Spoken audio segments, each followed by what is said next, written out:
ગીર સોમનાથના જિલ્લા સરકારી વકીલ કેતનસિંહ વાળા.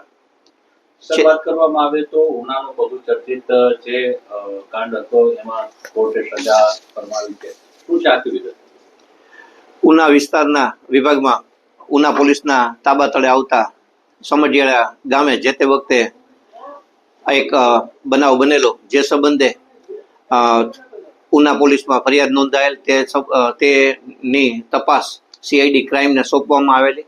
સમગ્ર તપાસના અંતે નામદાર કોર્ટના હુકમથી અત્રે વેરાવળના એડિશનલ ડિસ્ટ્રિક્ટ એન્ડ સેશન્સ જજ શ્રી જે પંડ્યા સાહેબની કોર્ટમાં સદર કેસ ચાલેલ અને તેના એટો સેશન્સ કેસ નંબર 8-18, 9-18 અને 11-18થી સંયુક્ત રીતે આજે તમામ આરોપીઓ સામેની કેસ ચાલી જતા આજરોજ અહીંની અદાલતે જે તે વખતે આ બનાવમાં ગુના સબબ સંડોવાયેલ આરોપી રમેશ ભગવાન જાદવ, નાનજીભાઈ ડાયાભાઈ,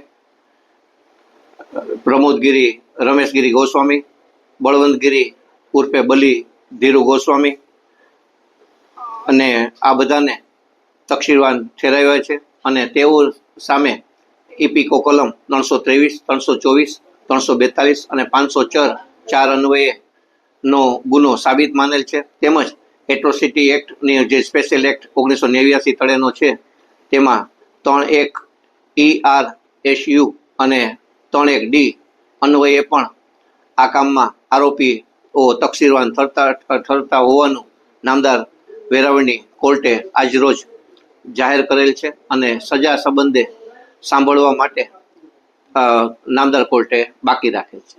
શરૂઆત કરવામાં આવે તો કેટલા વર્ષ જૂનો આ કેસ છે? કોર્ટમાં કેટલા વર્ષ સુધી આ કેસ ચાલ્યો છે? આમાં દલીલો, સાંવેગિક પુરાવા, દસ્તાવેજી પુરાવા શું આખી વાત?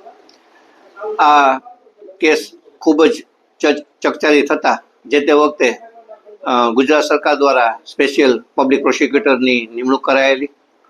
260 જેટલા સાહેદો અને પોલીસ અધિકારીઓ, મેડિકલ અધિકારીઓ આ બધા તપાસના કામે સાહેદ તરીકે તપાસેલ.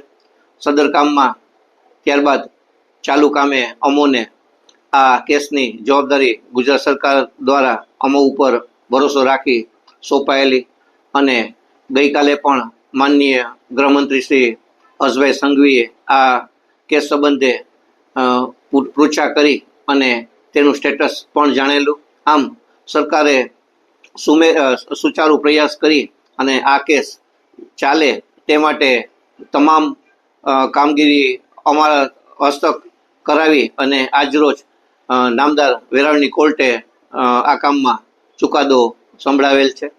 સાહેબ, વાત કરવામાં આવે તો આમાં કેટલા આરોપીઓ હતા? કેટલા આરોપીઓને દોષિત જાહેર કરવામાં આવ્યા? આ કેસમાં અંદાજે 39 આરોપીઓ હતા, જેમાં એક પોલીસ અધિકારી સ્ત્રીનું અવસાન થયેલ છે એટલે એમની સામે સદર કેસ એબેટ થયેલ અને બાકીના અન્ય પોલીસ કર્મચારીઓ તેમજ આ ગુનામાં જે તે વખતે મુખ્ય 5 આરોપીઓ સિવાયના આ કુલ જે આરોપીઓ હતા તે પૈકીના આ કામમાં મેં આપને જેમ પ્રથમ જણાવ્યું તેમ 5 આરોપીઓને તકસીરવાન ઠેરવવા માટે નામદાર કોર્ટે હુકમ ફરમાવેલ છે.